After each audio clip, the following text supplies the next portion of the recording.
अमीरों का skin complement. Oh my god, look at you. You are glowing, babe. Thanks, babe. Skincare routine check. हमारा skin complement. अरे डिंकिया, तुम्हारा चेहरा पर तो एक भी बर्रे नहीं होता है। कितना भग भग चमक रहा है। बस बोल दी ना, लगा दी ना नजर। अब देखना कल हमारा फेस पूरा पिंपल से भरा होगा, एकदम काला जबान है तुम्हारा।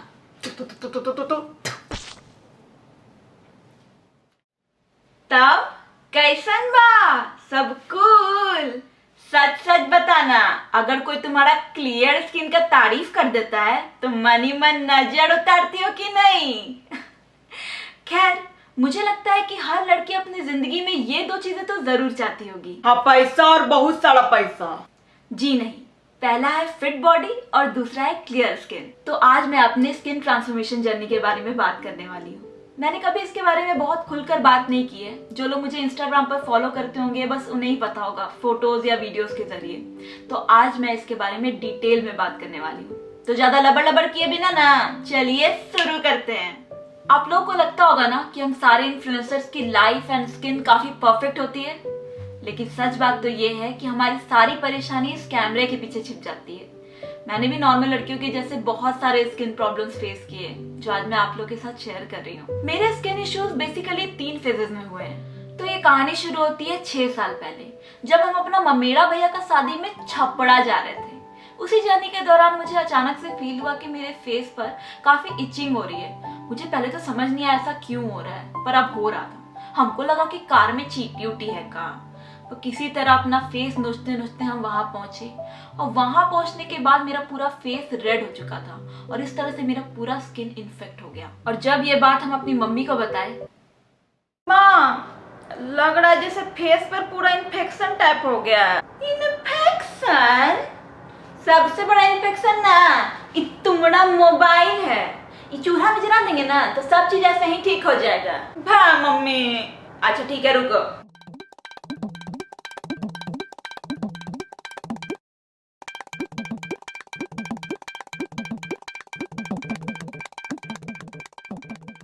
अब तो एक के रास्ता बचा है।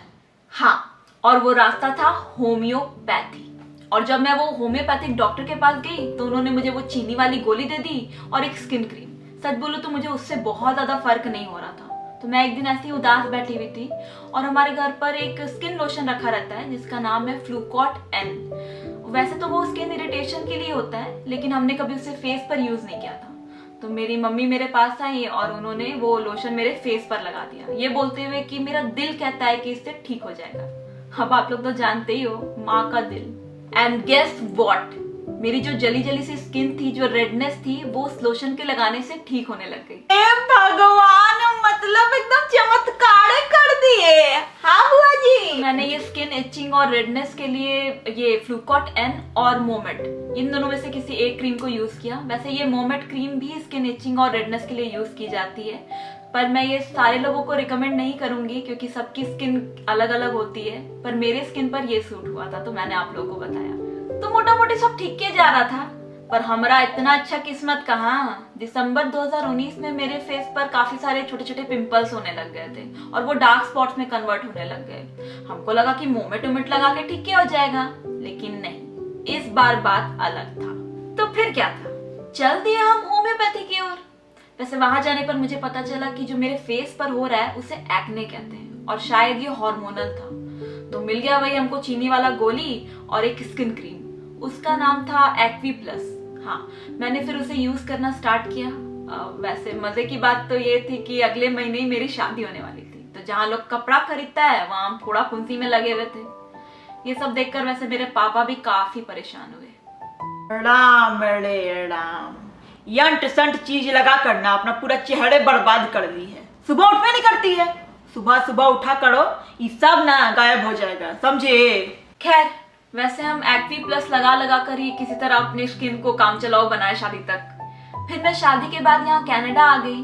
और वैसे भी सब बोलते हैं ना कि अरे शादी के बाद तो सब दाग धब्बा ऐसे ही गायब हो जाता है, लेकिन शादी के 2 महीने बाद ही मेरी स्किन की हालत कुछ ऐसी हो गई थी। तो फिर मुझे लगा कि अब मुझे अपनी स्किन को सीरियसली लेना ही होगा।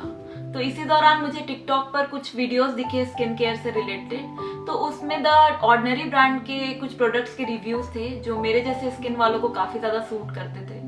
तो फिर मैंने द ऑर्डिनरी के 2 प्रोडक्ट्स ऑर्डर करवाए, जिसमें से एक है ये नाइसिनामाइड और दूसरा था ये हाइलुरोनिक एसिड। तो इन दोनों को मैंने सुबह यूज करना शुरू किया, सुबह एक साथ यूज करती थी इसे।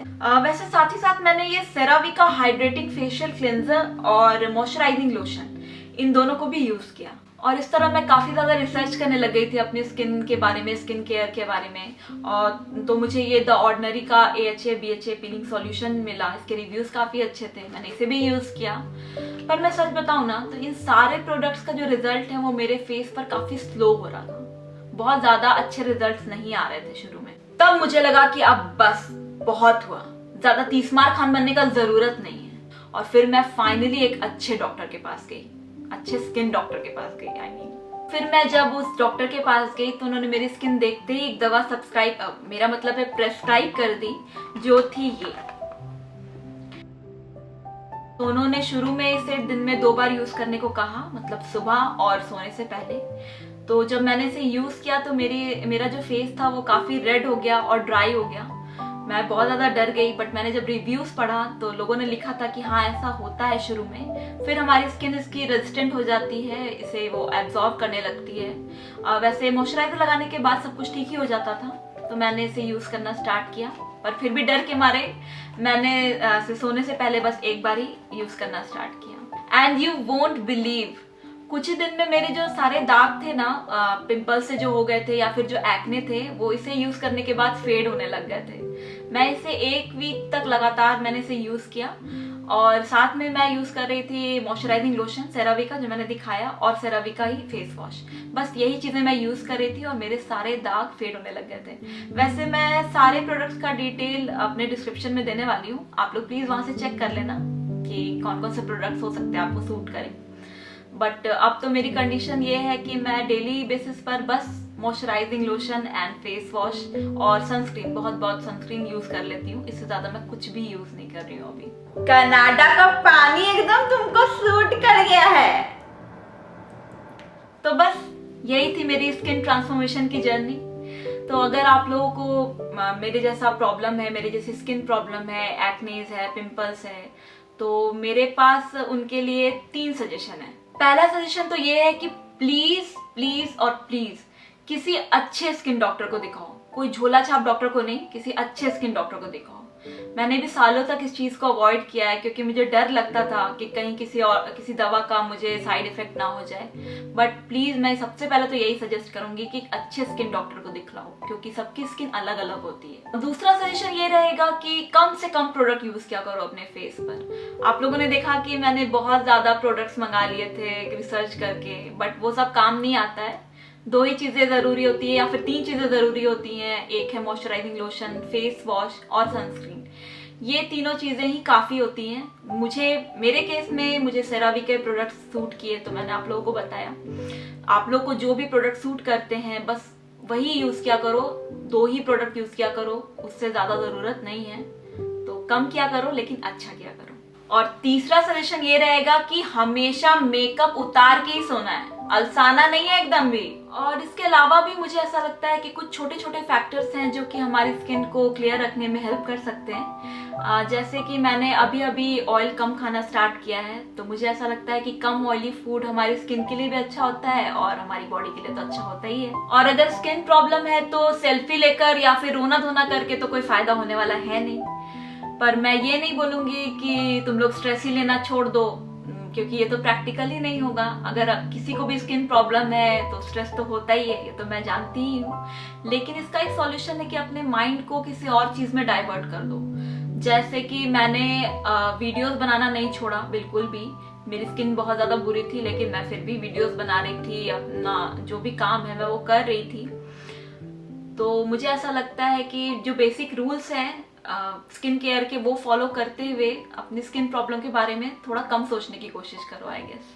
और एक बात ये हो सकती है कि मेरे आसपास कोई मोहल्ले की चाची नहीं थी ये बोलने के लिए कि आयराम का हो गया तुम्हारे फेस में। तो ऐसे लोगों को तो इग्नोर ही क्या करो अपनी लाइफ में। लास्ट और सबसे इंपॉर्टेंट बात, ऐसा कोई एक्ने नहीं है जो कि कभी ठीक ही नहीं हो सकता है। हम ही को देख लो, कितना सारा परेशानी हुआ है स्किन में, देखे थे ना। तो हदियाना नहीं है और सब ठीक हो जाएगा, बुझे। तो अगर आपको या फिर आपकी फैमिली या फ्रेंड्स जो भी ऐसे स्किन प्रॉब्लम को झेल रहे हैं, उन्हें ये वीडियो ज़रूर शेयर करना। क्या पता आपके एक शेयर करने से उनकी कोई हेल्प हो जाए। और हमरे ईमानदारी के लिए ना चैनल को प्रेस्क्राइब, अब मेरा मतलब है सब्सक्राइब जरूर कर दीजिए, बुझे।